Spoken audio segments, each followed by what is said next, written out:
సొలొమోను రచించిన సామెతలు గ్రంథము 1వ అధ్యాయము 7వ వచనము. యెహోవాయందు భయభక్తులు కలిగి ఉండుట తెలివికి మూలము.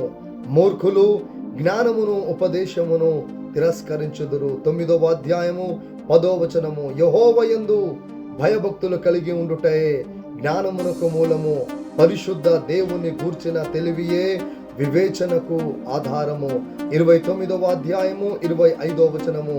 భయపడుట వలన మనుష్యులకు ఉరి వచ్చును, యెహోవాయందు నమ్మిక ఎంచువాడు సురక్షితముగా నుండును.